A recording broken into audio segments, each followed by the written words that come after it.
الله وكفى وسلام على عباده الذين اصطفى أما بعد فأعوذ بالله من الشيطان الرجيم بسم الله الرحمن الرحيم لن ينال الله لحومها ولكن يناله التقوى منكم صدق الله العظيم. محترم سامعین کرام، حاضرین مجلس، مختصر بیان ہوگا انشاءاللہ، اس کے بعد دعا ہوگی. ہم سب کو معلوم ہے کہ اللہ رب العزت کا احسان و کرم ہے اور ایک عجیب نظام اللہ رب العزت نے رکھا ہے کہ رمضان کے روزے جب پورے ہوتے ہیں اور روزے کی عبادت کی تکمیل ہوتی ہے تو اللہ رب العزت نے اس کے انعام میں عید الفطر کا تہوار رکھا ہے، جس کو ہم اور آپ عید الفطر کہتے ہیں. اور اس کو عید الاضحیٰ اللہ رب العزت نے یہاں پر جو حج جیسی اہم عبادت کی تکمیل ہوتی ہے اس کے شکر کے طور پر، نذرانے کے طور پر اللہ رب العزت نے حج کی عبادت کی تکمیل پر عید الاضحیٰ کا پیغام رکھا ہے. عید الفطر کی شروعات صدقہ فطر سے ہوتی ہے اور عید الاضحیٰ کی شروعات قربانی سے ہوتی ہے. اللہ رب العزت نے یہ عجیب نظام رکھا ہے اور ہم سب کو معلوم ہے کہ قربانی کا مطلب کیا ہے، قربانی کا مقصد کیا ہے. قربانی کا مقصد ہے اللہ کا تقرب حاصل کرنا، قربانی کا مقصد ہے اللہ کا محبوب بن جانا، قربانی کا مقصد ہے اللہ کا تقرب حاصل کر کر اللہ کی خوشنودی حاصل کرنا. قربانی کا مقصد یہ ہے کہ انسان قربانی کرے، وہ اللہ کا محبوب جب بن جائے گا، اللہ کی خوشنودی اس کو حاصل ہو جائے گی اور اللہ کا تقرب اس کو حاصل ہو جائے گا تو اس کی دنیا بھی کامیاب ہے، اس کی آخرت بھی کامیاب ہے. وہ دنیا کے اندر بھی کامیابی کو پہنچا ہوا ہے اور آخرت کے اندر بھی کامیابی کو پہنچا ہوا ہے. اور ہم سب کو معلوم ہے کہ یہ قربانی کا نظام، یہ قربانی کا سسٹم کہاں سے کیسے چلا ہے. اس کا واقعے کا مختصر یہی ہے کہ حضرت ابراہیم علیہ السلام کو خواب آتا ہے کہ وہ اپنے بیٹے کو ذبح کر رہے ہیں. نبی کا جو خواب ہوتا ہے وہ بمنزلہ وحی ہوتا ہے. نبی کا خواب جھوٹا نہیں ہو سکتا، نبی کا خواب شیطانی نہیں ہو سکتا، نبی کا خواب سچا ہوتا ہے، نبی کا خواب حقیقت پر مبنی ہوتا ہے. حضرت ابراہیم علیہ السلام کو خواب آتا ہے کہ اپنے بیٹے حضرت اسماعیل کو ذبح کر رہے ہیں. صبح کو اٹھتے ہیں اور اپنے بیٹے کو لے کر چلتے ہیں. حضرت ہاجرہ پوچھتی ہے کہاں جا رہے ہو، کہاں لے کر جا رہے ہو. حضرت ابراہیم عرض کرتے ہیں دوست کی دعوت پر جا رہا ہوں، دوست کے بلاوے پر جا رہا ہوں. کتابوں کے اندر لکھا ہے حضرت ہاجرہ نے کنگھی کی ہے، حضرت ہاجرہ نے نہلایا دھلایا اور حضرت ہاجرہ نے نئے کپڑے پہنائے کہ دوست کی دعوت پر جا رہا ہے، دوست کے بلاوے پر جا رہا ہے. کتابوں کے اندر لکھا ہے حضرت ابراہیم علیہ السلام جب راستے میں چلتے ہیں شیطان دیکھ کر حیران ہو گیا، شیطان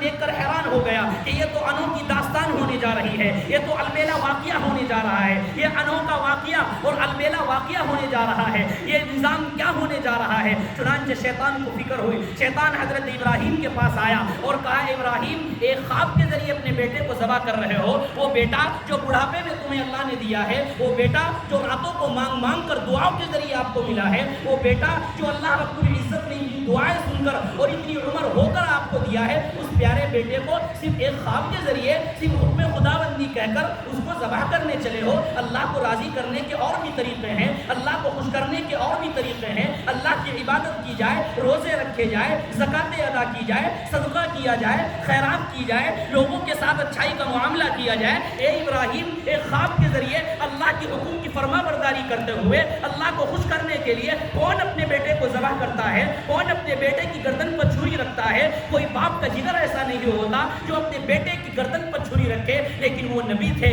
ان کو معرفت کامل حاصل تھی، وہ سمجھ گئے یہ کوئی اور نہیں، یہ شیطان ہے. کنکری اٹھائی اور شیطان کو ماری اور جواب دیا اے شیطان اللہ نے مجھے یہ ایک اسماعیل دیا ہے، اگر اللہ مجھے 1000 اسماعیل بھی دیتا میں اللہ کی راہ میں اس کو قربان کرنے کے لیے تیار ہو جاتا، میں اللہ کی راہ میں اس کو دینے کے لیے تیار ہو جاتا. چنانچہ شیطان نے جب دیکھا کہ یہاں پر اس کا بس نہیں چلا ہے، یہاں پر اس کا مکر نہیں چلا ہے، چنانچہ وہ حضرت ہاجرہ کے پاس جاتا ہے. اس نے سمجھا کہ ماں کی ممتا بڑی کمزور ہوتی ہے، ماں کا دل بڑا نرم ہوتا ہے، ماں کا جسم بڑا کمزور ہوتا ہے، ماں بیٹے کے لیے تڑپ جائے گی، ماں بیٹے کے لیے رحم کی بھیک مانگے گی، ماں جو ہے وہ حضرت ابراہیم کو روکنے کے لیے دوڑے گی کیونکہ ماں تو ماں ہوتی ہے، اس کی کوکھ نے اس کو جنا ہے. ماں کے دل کے اندر جو نرمی ہوتی ہے وہ باپ کے اندر نہیں ہو سکتی، ماں کے اندر جو رحم ہوتا ہے وہ باپ کے اندر نہیں ہو سکتا. ماں کی ممتا بڑی کمزور ہوتی ہے. شیطان نے جب یہ سوچا حضرت ہاجرہ کے پاس گیا اور پوچھا معلوم ہے ہے تمہارا بیٹا کہاں گیا؟ انہوں نے کہا کہ دوست کی دعوت پر گیا ہے۔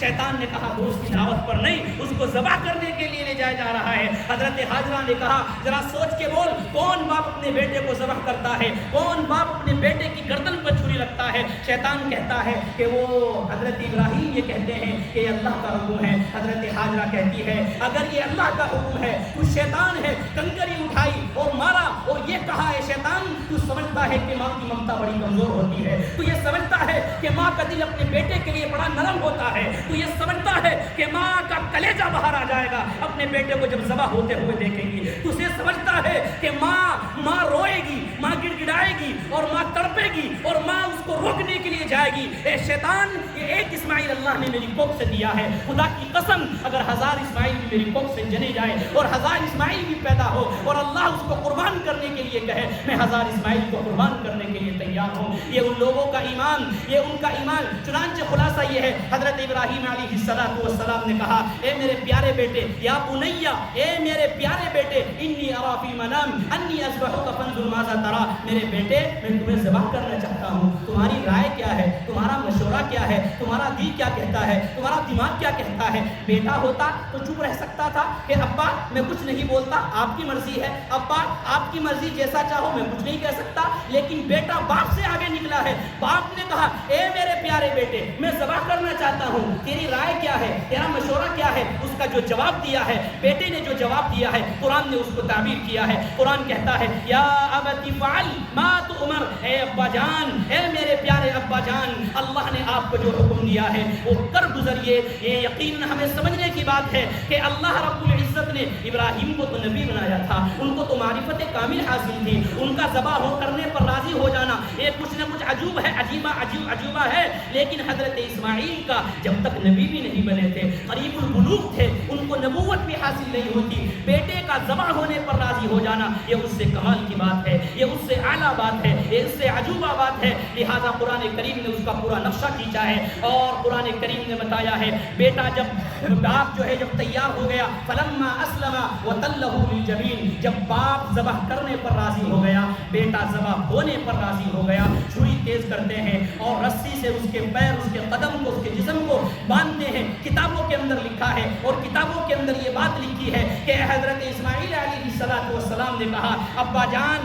جان میری رسیاں کھول دی جائے، میری رسیوں کو اٹھا دیا جائے، میری رسیوں کو پھینک دیا جائے۔ حضرت ابراہیم نے کہا بیٹا ابھی تو تم ذبح ہونے پر راضی تھے، بیٹا ابھی تو کہہ رہے تھے کہ اللہ کا جو حکم ہے کر گزریے، اب رسی کھولنے کا حکم کیوں ہے؟ کتابوں کے اندر لکھا ہے، مؤرخین نے لکھا ہے، مفسرین نے لکھا ہے کہ اصل میں حضرت اسماعیل نے جو جواب دیا ہے وہ ہمارے لیے یاد رکھنے کی بات ہے۔ حضرت اسماعیل نے کہا کہ ابا جان، اے ابراہیم، میں رسی اس لیے کھلوا رہا ہوں تاکہ آنے والا مؤرخ کل کو جب اس واقعے کو لکھے گا، آنے والا مؤرخ جب اس واقعے کو بیان کرے گا، آنے والا محدث جب اس کو بیان کرے گا تو کل کو وہ یہ نہ کہہ دے کہ باپ تو ذبح کرنے پر راضی تھا لیکن بیٹا ذبح ہونے پر راضی نہیں تھا، باپ نے رسیوں میں باندھ کر، باپ نے رسیوں میں جوڑ کر اس کو ذبح کیا ہے، میں نے رسی اس لیے کھلوا دی آنے والا مؤرخ، آنے والا مفسر، آنے والا مقرر یہ کہہ سکے کہ باپ ذبح کرنے پر بھی راضی تھا اور بیٹا ذبح ہونے پر بھی راضی تھا،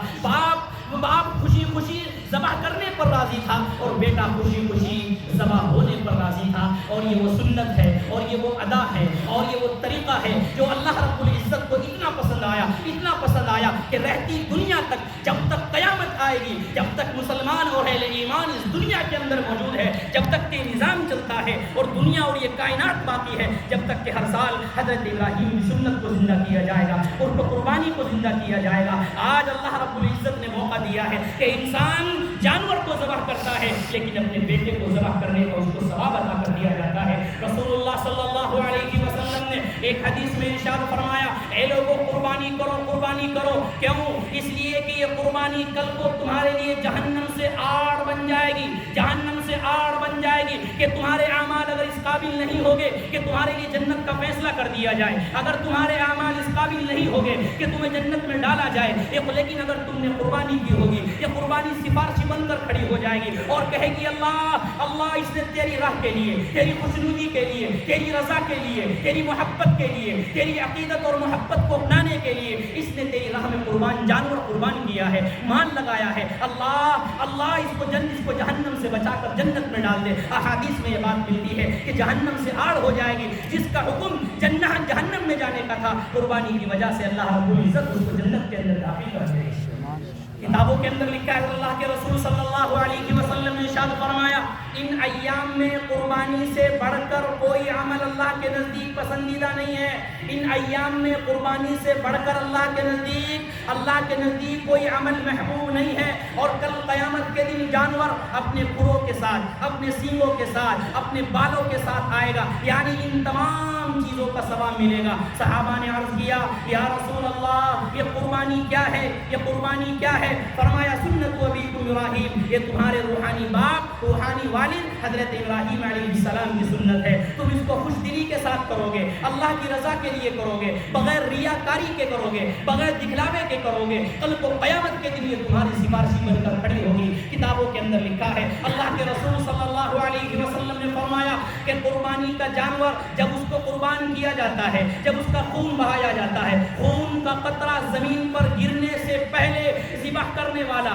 جس کا حصہ ہے، جس کا جانور ہے، اس کی مغفرت کا فیصلہ کر دیا جاتا ہے، اس کی معافی کا فیصلہ کر دیا جاتا ہے۔ یہ قربانی اتنا بہترین عمل ہے، اتنی اہمیت کا حامل ہے، اتنی فضیلت والا ہے کہ اللہ رب العزت اس قربانی کی برکت کی وجہ سے اور اس قربانی کرنے کی وجہ سے اللہ رب العزت جہنم سے ہٹا کر جنت کا فیصلہ کرتے ہیں۔ اور نہ کرنے والوں پر اللہ کے رسول صلی اللہ علیہ وسلم نے کیا فرمایا، من وجد له سعة فلم يضحي فلا يقربن مصلانا، کہ جس انسان کے پاس طاقت ہے، جس انسان کے پاس قوت ہے، جس انسان کے پاس مال و دولت ہے، وہ صاحب نصاب ہے، اس کے باوجود سستی میں، کاہلی میں اور کنجوسی اور بخل کرتے ہوئے وہ قربانی نہیں کرتا ہے، آقا نامدار صلی اللہ علیہ وسلم کیا فرماتے ہیں، فلا يقربن مصلانا، ہماری عیدگاہ کے قریب بھی نہ آئے، ہماری عیدگاہ کے قریب بھی نہ بھٹکے۔ قربانی نہ کرنے والوں پر رسول اللہ صلی اللہ علیہ وسلم نے کتنی سخت وعید بیان فرمائی کہ وہ